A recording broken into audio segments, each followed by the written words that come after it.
Hindi na kailangan ng mic, malakas na yung boses mo.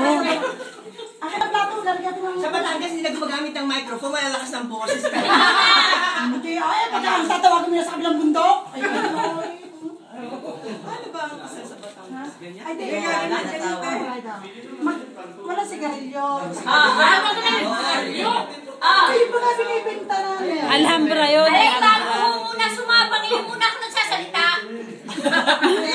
Sige, Mayor siya ako, babayaran mo to.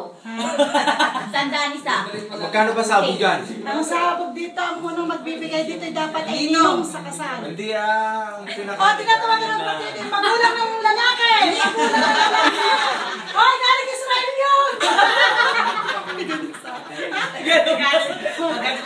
Ay, yung nino na yun ay mayor, yun ay kuhan. Kaya ako na sa munisipyo. Oo, sasabihin talaga eh. Kaya napahiya kayo Para mahihiya ka magbigay ng korte. Kasi sabi, ay mga siman-siman yan, wala namang kwarta. Wala nang kwartang siman? May kwarta sila, kaya lang ayaw na ibigay sa akin. Ako nang panawagan sila. Ang unang maglalagay niyo Ay, ay kaya ang ang nino. inumin nila ni White, ano? Tatadita yan. Yan!